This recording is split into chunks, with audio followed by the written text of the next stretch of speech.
nominees that it seems inappropriate for me to ask them to come all the way to Wilmington, Delaware, and then I'm not able to invite them to my home and show any hospitality.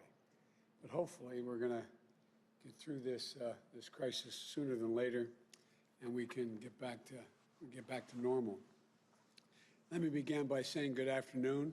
Today I'm pleased to announce a team that will lead my administration's ambitious plan to address the existential threat of our time, climate change.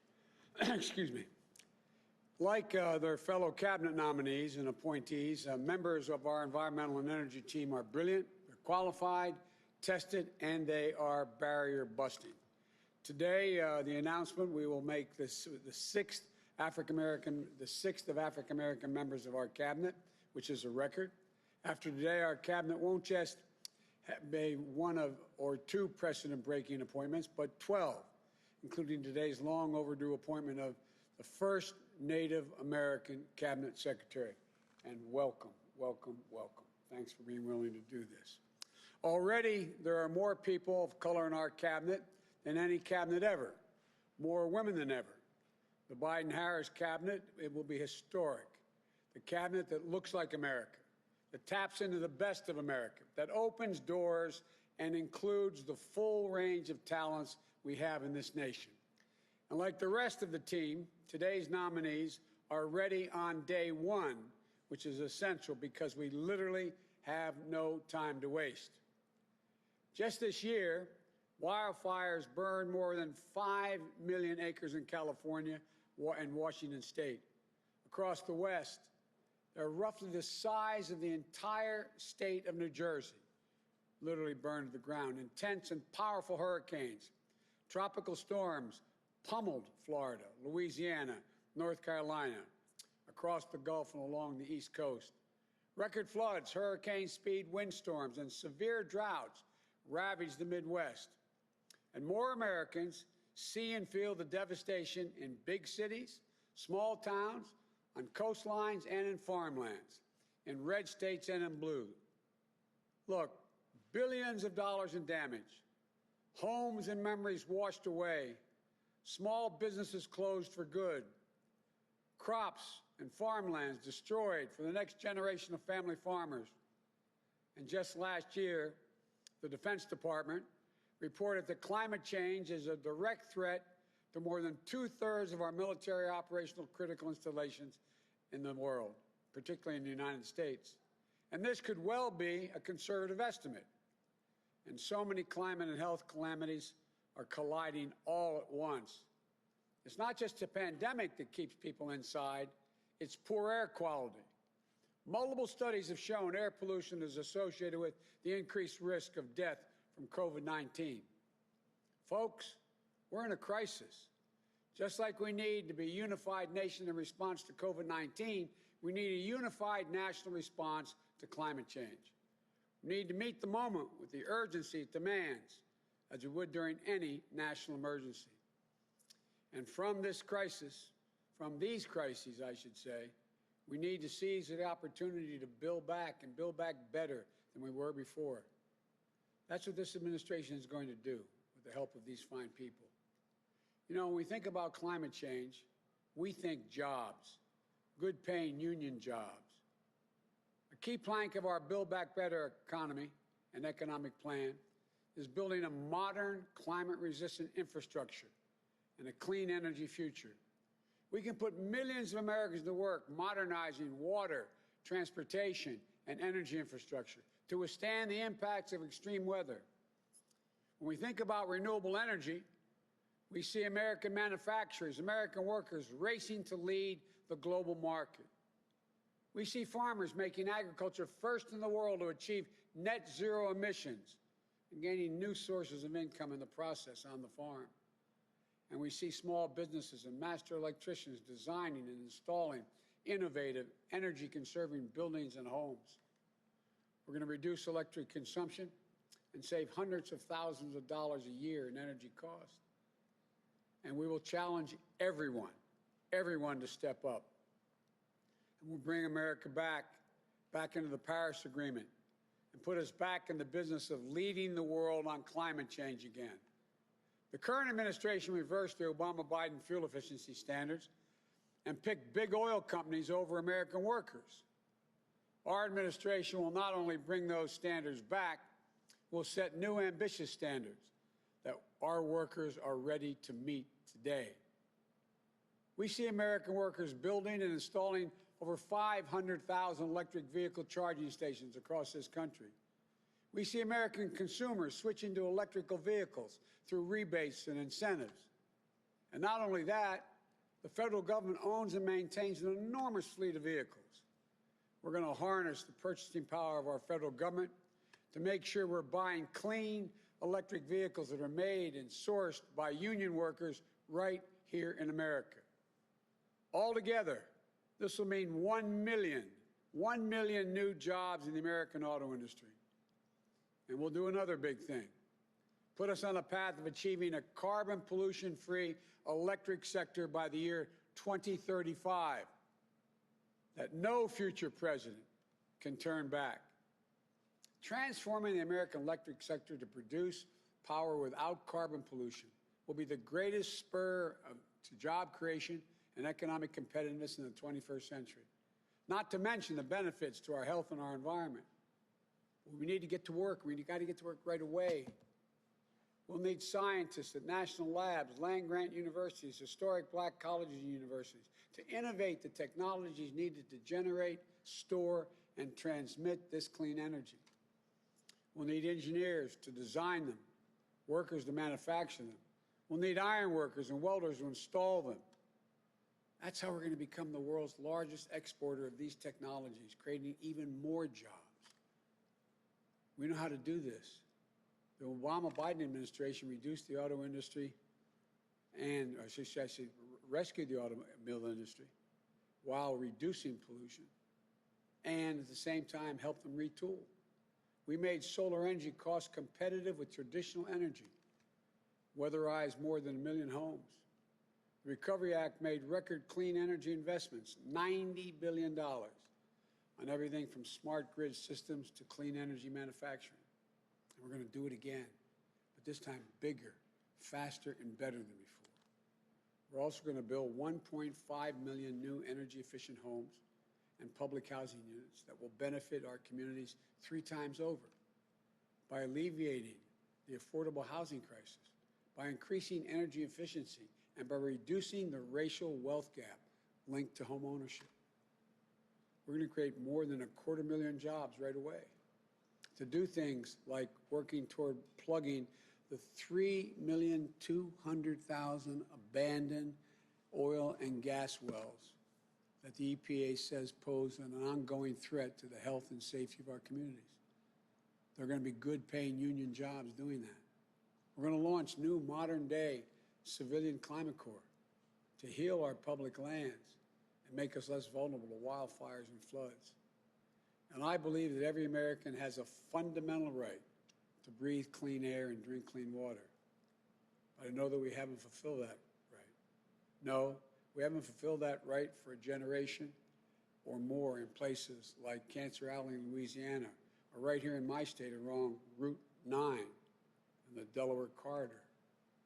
Fulfilling this basic obligation to all Americans, especially low-income, white, black, brown, and Native American communities, who too often don't have the clean air and clean water. It's not going to be easy, but it's absolutely necessary. And we are committed to facing climate change by delivering environmental justice. These aren't pie-in-the-sky dreams. These are concrete, actionable solutions. And the team's going to get it done. For the Secretary of Interior, I nominate Congresswoman Deb Haaland. She's the Pueblo people, only 35 generations in New Mexico. And she's from a military family. Her mom, also Pueblo, served in the United States Navy. Her dad, a Norwegian-American, a Marine, now buried in Arlington. A single mom, she raised her child while running a small business. When times were tough, they relied on food stamps. Congresswoman Haaland graduated from law school and then got involved in politics, in public life. 2 years ago, she became one of the first Native American women to serve in the United States Congress. She serves on the Armed Services Committee and the Committee on Natural Resources, and chairs the Subcommittee on National Parks, Forests, and Public Lands, which I have an incredibly sincere interest in, where she learned and she earned the respect of a broad coalition of people, from tribal leaders to environmental groups to labor. As the first Native American cabinet secretary in the history of the United States of America, she'll be a true steward of our national parks, our natural resources, and all of our lands. The federal government has long broken promises to Native American tribes who've been on this land since time immemorial. With her appointment, Congresswoman Haaland will help me strengthen the nation-to-nation relationship, and I'm honored to accept that she's been willing, when I called her, to accept this critical role. Again, Deb, thank you for doing this. For Secretary of Energy, I nominate Governor Jennifer Granholm. First woman, where's Jennifer? Back there. She's a great friend as well. First woman to ever serve as governor of Michigan. In 2009, she faced the collapse of the defining industry of her state and our nation. But I saw firsthand how she responded. She bet on the auto workers. She bet on the promise of a clean energy future. Her leadership helped rescue the automobile industry in the United States of America, helped save 1 million American jobs, and helped bring Detroit back. Governor Granholm is just like the state she's led so efficiently and effectively for 8 years. Hardworking, resilient, and forward-thinking. Someone not only capable of solving urgent problems, but someone who sees the opportunities of the future and always with their eyes on the needs and aspirations of working people. We become friends over time. Together, throughout her career, she's worked with states, cities, business, and labor to promote clean energy future with new jobs, new industry, cleaner and more affordable energy. Now I'm asking her to bring that vision and faith in America to the Department of Energy. Thank you for willing to do it, Jennifer. I appreciate it a bunch. For Administrator of the Environmental Protection Agency, I nominate Michael Regan. Michael is a proud son of North Carolina. He turned a passion for exploring the woods and waters and intercoastal plain into a deep expertise in environmental science. He got a start at the EPA, serving with both Democrat and Republican administrations, working in everything from reducing air pollution to improving energy efficiency. He currently serves as Secretary of North Carolina's Department of Environmental Quality. When the governor told me how wonderful he was, I don't think he expected I was going to try to steal him. Governor, thank you very much for putting up with me. But the environmental quality he's brought to the people across the public and private and nonprofit sectors to help build new clean energy economy, creating quality jobs, and confronting climate change. He led the charge to clean up the Cape Fear River, contaminated for years by dangerous toxic chemicals. He created North Carolina's first board of its kind to address environmental justice and equality and equity. It helps lift up frontline and fence line communities. They're those communities that live along, literally have fences separating them from the plants that are polluting, chemical and other plants that are polluting. Helps lift up those frontline and fence lines communities who carried the burdens of industrial progress for much too long without sharing in any of the benefits. Michael would be the second African-American official and the first African-American man to serve in this position. He shares my belief in forming consensus and finding common purpose.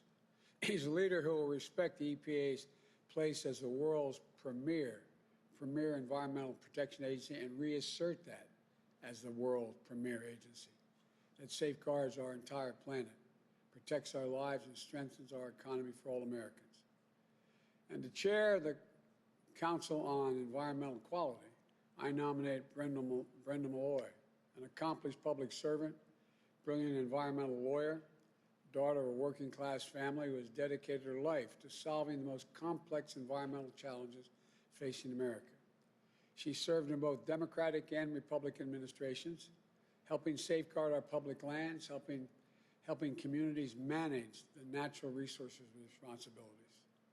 Chair of CEO, Council of Economic Quality, I'm asking her to coordinate our environmental efforts across the entire federal government to solve some of the most persistent environmental problems America faces today. Brenda would be the first African-American official to hold this critical position. We are fortunate that one of the most widely respected environmental leaders in the country accepted the call to serve again. Thank you. Thank you, thank you, thank you. To serve as the first ever National Climate Advisor. By the way, when we were in the back, we were talking about the environment, and I turned and said that this particular person's forgotten more about the environment than most people know. I wasn't sure she was going to do it, but the first ever National Climate Advisor led the newly formed White House Office of Domestic Policy. I'm appointing Gina McCarthy. Gina was the former EPA administrator. In this role, she led the office, and it shows how serious I am to ask her to come back, but it shows how committed she is to be willing to come back. Gina's got more than 20 years of experience, and she's a policy wonk and a people person, a problem solver and a coalition builder. As EPA administrator, she was instrumental in carrying out the Obama-Biden Climate Action Plan, reducing greenhouse gas emissions, getting toxins out of the air we breathe, conserving critical water sources. She led our effort to help lower carbon emissions of existing power plants and power plants of the future. And by doing the necessary work here at home, she helped us rally the world around the Paris Climate Accords. Today, I'm asking her to take a singular focus on carrying out the ambitious climate agenda here at home and working with my special envoy, former Secretary of State John Kerry, who leads our climate effort around the world. And I'm grateful that she agreed to do it. I'm looking forward to working alongside her again. I used to drive her crazy when I was vice president, always calling, asking all these questions. And she's thinking, my God, what's he going to do as president? But and to serve as our National Climate Advisor, I appoint Ali Zaidi, excuse me. And Ali, you can call me Bidden. If I mispronounced your last name, I apologize. He served as the top climate advisor to President Obama and me in the Office of Management and Budget and the Domestic Policy Council. He helped draft and implement our climate action plan and secure the Paris Climate Agreement. He currently serves as New York Deputy Secretary of Energy and Environment and the state's chairman of Climate Policy and Finance. He's helping to create jobs generating solar and wind power, jobs building electric charging stations, and a more modern grid with bold climate action grounded in science, economic, and public health. And he's an immigrant from Pakistan who grew up in the Rust Belt outside of Erie, Pennsylvania. I was from the better part of the state, northeast, where Scranton and Pittsburgh area, But all kidding aside, he knows we can beat climate crisis and we can do it with jobs. He knows we can deliver environmental justice and revitalize communities as well, too often overlooked and forgotten.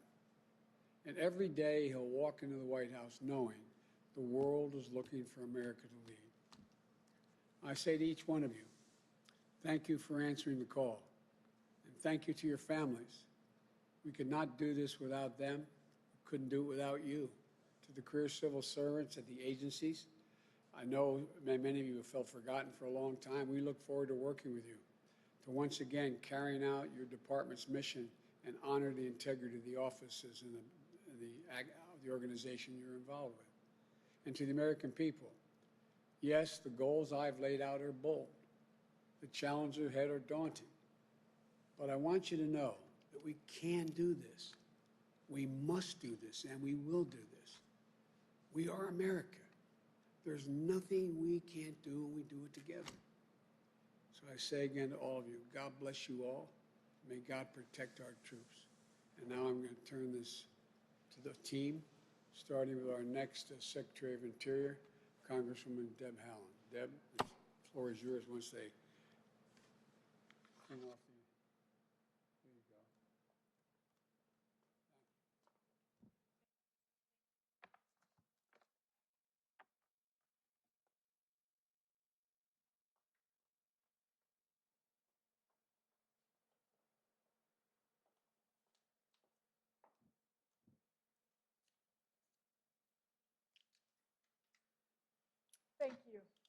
Thank you. I'm proud to stand here on the ancestral homelands of the Lenape tribal nation. The President-elect and Vice President-elect are committed to a diverse cabinet, and I'm honored and humbled to accept their nomination for Secretary of the Interior. Growing up in my mother's Pueblo household made me fierce. My life has not been easy. I struggled with homelessness. I relied on food stamps and raised my child as a single mom. These struggles give me perspectives, though, so that I can help people to succeed. My grandparents, who were taken away from their families as children and sent to boarding school in an effort to destroy their traditions and identities, maintained our culture. This moment is profound when we consider the fact that a former Secretary of the Interior once proclaimed his goal to, quote, civilize or exterminate us. I'm a living testament to the failure of that horrific ideology. I also stand on the shoulders of my ancestors and all the people who have sacrificed so that I can be here. My dad was a U.S. Marine, and no matter where we were stationed, he made sure we spent time outdoors. Time with my dad in the mountains or on the beach, and time with my grandparents in the cornfield at Laguna taught me to respect the earth and to value our resources. I carry those values with me everywhere. I'm a product of their resilience. As our country faces the impacts of climate change and environmental injustice, the Interior Department has a role to address these challenges. The President-elect's goals, driven by justice and empowering communities who have shouldered the burdens of environmental negligence. And we will ensure that the decisions at Interior will once again be driven by science. We know that climate change can only be solved with participation of every department and of every community, coming together in a common purpose. This country can and will tackle this challenge. The President-elect and Vice President-elect know that issues under Interior's jurisdiction aren't simply about conservation. They're woven in with justice, good jobs, and closing the racial, wealth, and health gaps. This historic moment will not go by without the acknowledgement of the many people who have believed in me over the years and had the confidence in me for this position. I'll be fierce for all of us, for our planet and all of our protected land, and I'm honored and ready to serve. Thank you again.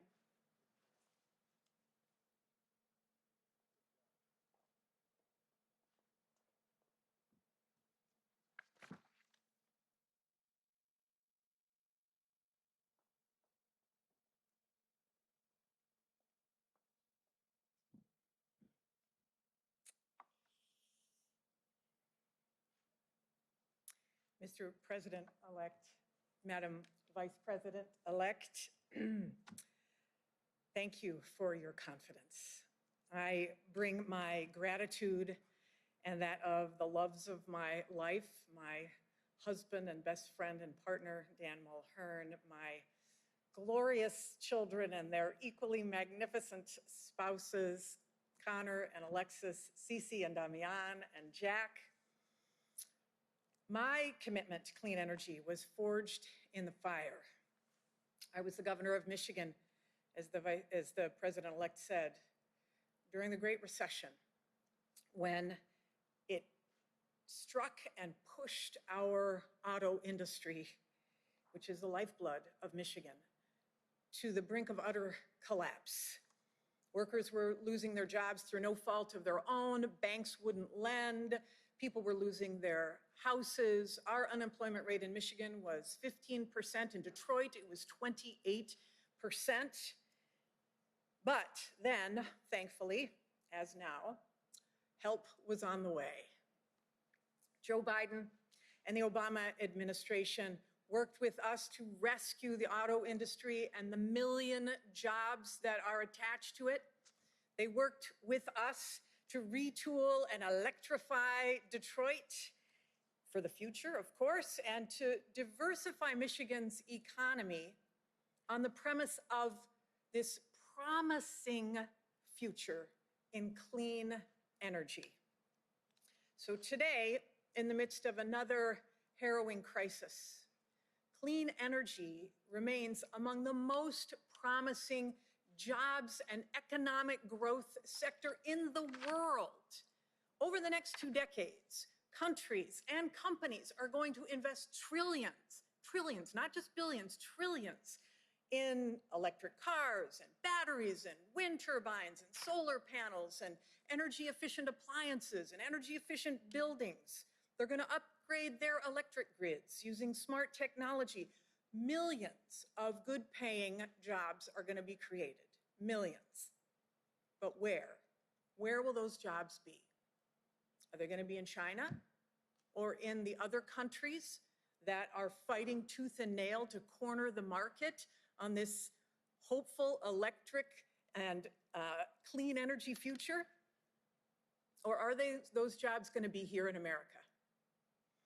The path to building back better starts with building and manufacturing and deploying those products here, stamping them made in America and exporting them around the world. We can win those jobs for American workers with the right policy. We can. And I know what those jobs will mean for both the planet and for those workers and families. I'm proud to have been a U.S. citizen now for 40 years, but I arrived here as a Canadian immigrant at age 4, brought by parents seeking opportunity. My mom is a funny and fierce Irish-Welsh Newfie, born in Newfoundland, which is a Canadian province off the East Coast, a fishing province they call the Rock. And like many women in her generation, she didn't go to college. She married a great man, my dad, who passed away earlier this year of a cerebral hemorrhage. My dad was born in rural Canada in a log cabin with no running water into extreme poverty. His father, my grandfather, emigrated to Canada from Sweden during the Great Depression, again, seeking opportunity. But when my grandfather could not find a job to support his young family, in desperation, my grandfather shot himself, leaving my grandmother and 3 young children in dire poverty. My father was 3 years old when that happened. And when he was 11, my dad found work at a sawmill, and he never stopped working. He married my mom. They came to America for work. And despite not having a college degree, my hardworking, gentle father got the fair chance that he was looking for in America. He had started out as a bank teller, and he retired as head of the bank. And it's because of my family's journey and my experience in fighting for hardworking Michigan families that I have become obsessed with creating good-paying jobs in America, in a global economy, obsessed with seizing the opportunities that a clean energy future will provide for American workers. So we can stand on the sidelines and let other countries beat us to these opportunities, or we can get in the game. And I am so ready and honored, Coach, that you are putting me on the field with this amazing team to help create those jobs in every pocket of this country, and especially in the hardest hit places, and for the people who are still waiting on the fair chance that they need. Thank you for tapping me to work on their behalf.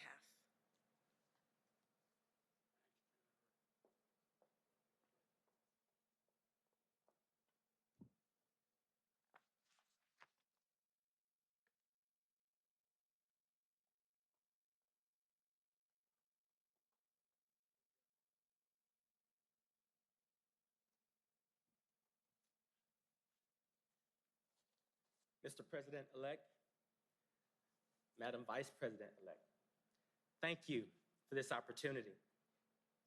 Growing up as a child, hunting and fishing with my father and grandfather in eastern North Carolina, I developed a deep love and respect for the outdoors and our natural resources. But I also experienced respiratory issues that required me to use an inhaler on days when pollutants and allergens were especially bad. I've always been curious about the connections between our environment and our health, how the world around us contributes to or detracts from our enjoyment of life. So after completing my education in environmental science, there was one place in particular that I wanted to work: the EPA. When I started that first summer internship, I never imagined that one day I would be nominated to lead an agency as its administrator. So this opportunity, well, it's a dream come true. Since the start of my career, my goals have been the same: to safeguard our natural resources, to improve the quality of our air and our water, to protect our families and our communities, and to help them seize the opportunities of a cleaner, healthier world. Now, I'm honored to pursue those goals alongside leaders who understand what's at stake. When President-elect Biden called out the plight of the fence-line communities during the campaign, he made it clear that we would no longer just deal with the issues up to the fence line of these facilities, but that we would actually see the people on the other side of those fence lines. He's already backed up that commitment by assembling a team that reflects America. And I'm proud to join the Vice President-elect as a fellow HBCU graduate in this administration. Together, this team will ensure that environmental justice and human impacts are top of mind as we tackle these tough issues. After nearly a decade at the EPA, I know firsthand the remarkable dedication and talent of those career staff. And as a state official, I understand how actions from EPA can help or hurt local efforts. We're going to ensure that EPA is once again a strong partner for the states, not a roadblock. We will be driven by our convictions that every person in our great country has the right to clean air, clean water, and a healthier life, no matter how much money they have in their pockets, the color of their skin, or the community that they live in. We will move with a sense of urgency on climate change, protecting our drinking water, and enact an environmental justice framework that empowers people in all communities. But we also know that these challenges can't be solved by regulation alone. And we also know that environmental protection and economic prosperity, well, they're not mutually exclusive. They go hand in hand. We need an all-hands-on-deck approach, from industry to individuals, finding common ground to build back better for workers, for our communities, for our economy, and yes, for our planet. And that's what we'll pursue together.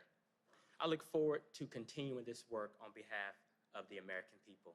So thank you.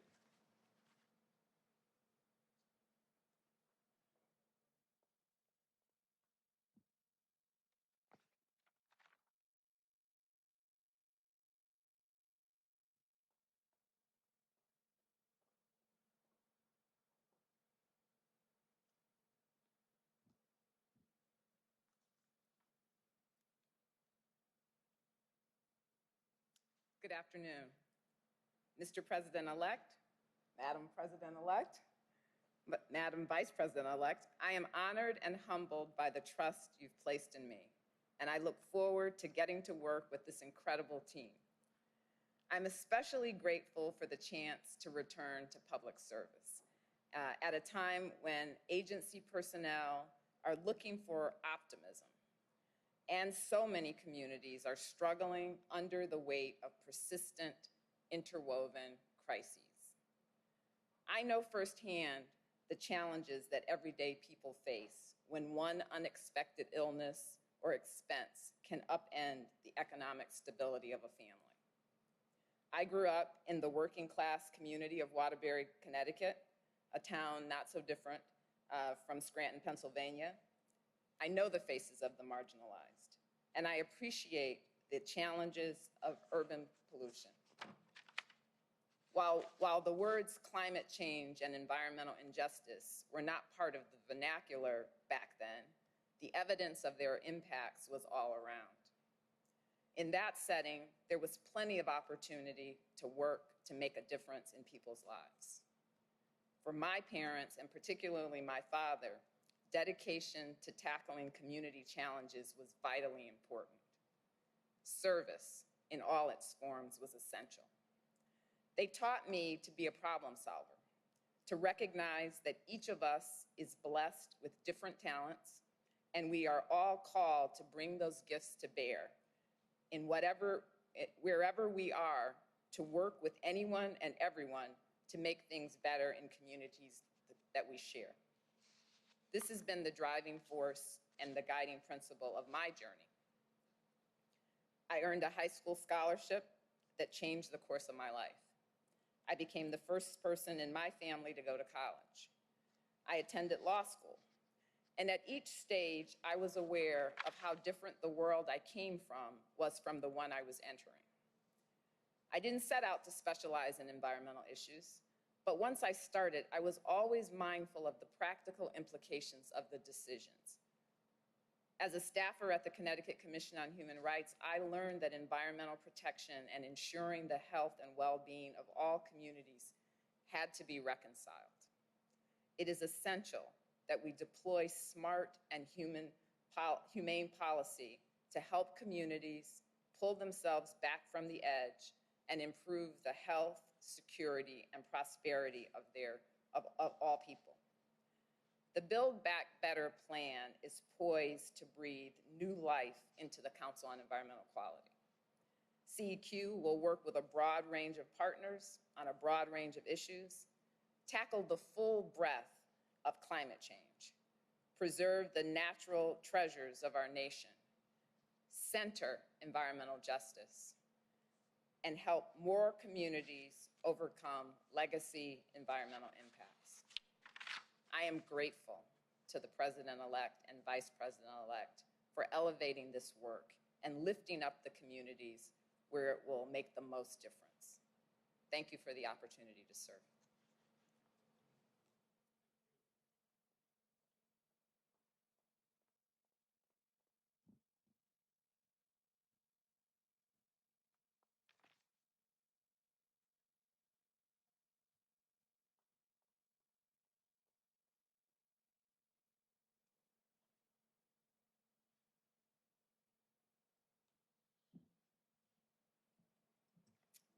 Mr. President-elect, Madam Vice President-elect, thank you so much for this opportunity to serve and to work beside and with this incredibly talented team.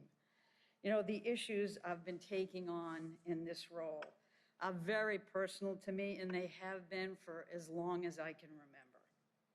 As keen listeners, you may already have guessed that I grew up in and around the city of Boston. My dad was a teacher in the Boston school system for more than 40 years, and my mom waitressed at local donut shops. You know, looking back, I guess we were a lower middle class family, but we didn't know it. Instead of expensive vacations, my sisters and I did our adventuring in our own backyards, playing in the woods. Oops, I take that off. Playing in the woods and around ponds in our hometown. A beach day for my family was a swim in Boston Harbor.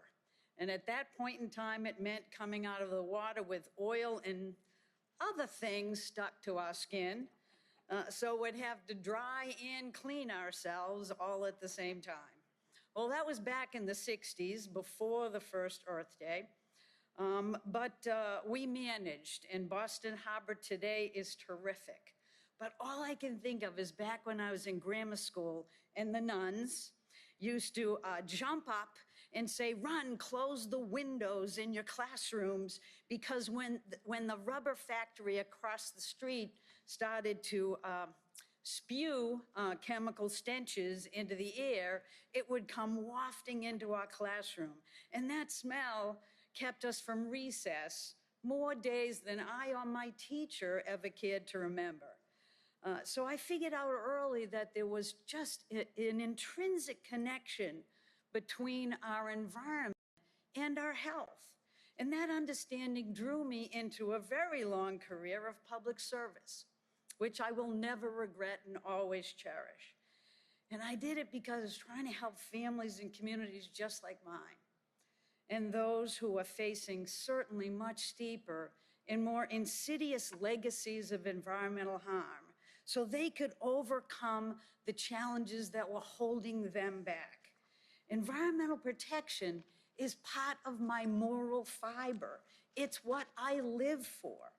And I'm proud of the progress that we've made across the United States, and I'm proud of the work that I did for many years at local and state governments, as well as at EPA, to make sure our air and water were cleaner, to make communities safer and more livable, and begin to confront the crisis of climate change. And I'm here today because climate change is not only a threat to the planet, it is a threat to our health and our well-being. It's a threat to people everywhere and the precious natural resources that we depend on.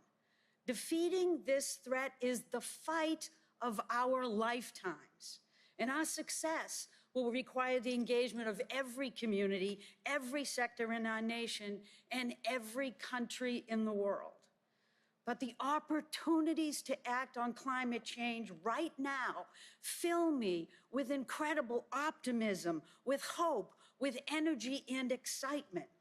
We not only have the responsibility to meet this moment together, we have the capacity to meet this moment together. The president-elect has put together the strongest climate plan ever raised to this level of leadership. It rises to the incredible moment of opportunity we have to build back better for our health, for jobs, and for communities that have been systematically disadvantaged for years. It will be my incredible honor to help turn this plan into promises kept by marshaling every part of our government, working directly with communities, and harnessing the force of science and the values of environmental justice to build a better future for my 2, very soon to be 3 little grandchildren, and for generations of Americans to come.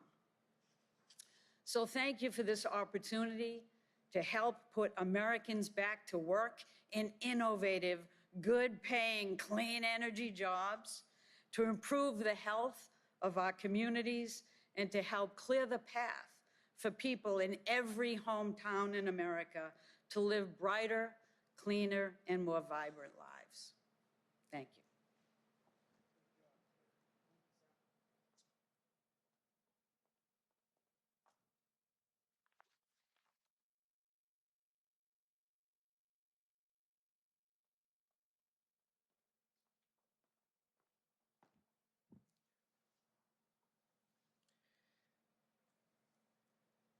Thank you, President-elect Biden and Vice President-elect Harris. I am deeply honored to answer your call to serve this nation that I love, especially at this moment of consequence. For our planet and for the people who live here, the peril of the climate crisis is already evident. But we can also see the promise in the jobs, casting and machining, installing and rewiring, pouring new foundations, and building new industries. And in the possibility of repairing communities, hurt, places where pollution has been heavy, and opportunity has never quite reached. Mr. President-elect and Madam Vice President-elect, you campaigned on delivering that promise by mounting a response equal to the existential threat that we face, not only by listening to the science, but also by invigorating the economy, revving up manufacturing and innovation, spurring good-paying union jobs, and advancing justice long overdue, leading by the example of America at its best. When my parents moved from Pakistan to Pennsylvania, they brought 2 little kids and a few suitcases of dreams. Dreams their kids are living today. Danish, my brother, a doctor on the front lines of the COVID crisis, and me, moving to the front lines of the fight against climate change. To be healthy, to have purpose, to be able to give back. That is how our parents taught us to define the American dream. I am so grateful to be serving alongside the team you have assembled. Grateful for Gina McCarthy, my guide and my good friend, for the incredible and inspiring leaders on this stage, and for those with whom we'll partner all across your administration. This has been a trying year for all Americans, marked by so much loss. But throughout, you, sir, have been there for us. And when the pandemic hit closer to home, you were there for me. Mr. President-elect, that is who you are, a person of faith and family, of decency and goodness. Your leadership gives me hope. My students, scientists imagining and inventing, they give me hope. Young organizers, mobilizing and advocating, they give me hope. And together, I know we will meet this moment. Thank you, and God bless you.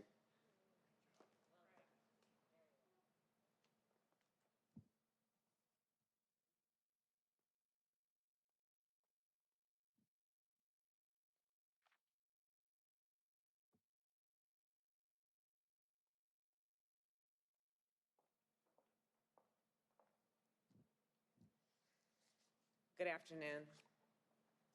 A few months ago, as wildfires raged across the West, I traveled home to California.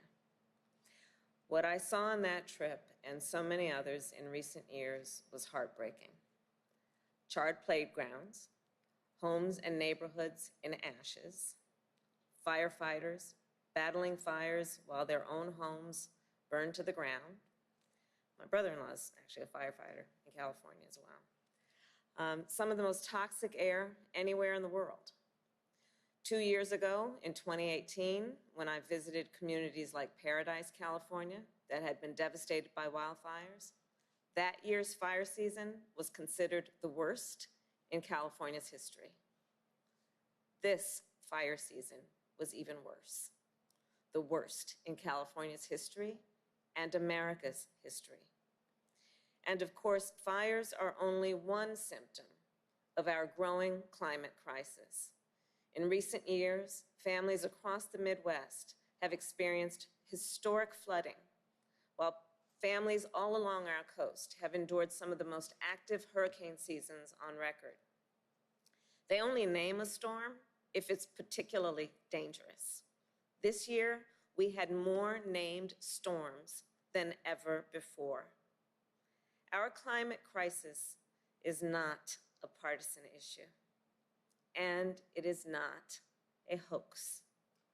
It is an existential threat to all of us, particularly poor communities and communities of color who bear the greatest risks from polluted air, polluted water, and a failing infrastructure. Many years ago, 15 years ago, when I was district attorney in San Francisco, I created the first environmental justice unit in the city, and it was one of the first in our country. Because I believed then, as I do now, everyone has a right to breathe clean air and drink clean water. And of course, so does our President-elect Biden. Part of the reason I was so proud to join Joe Biden as his running mate was because he was proposing one of the most ambitious climate plans in history. A plan to secure carbon pollution-free electricity by 2035. A plan to achieve net zero emissions no later than 2050.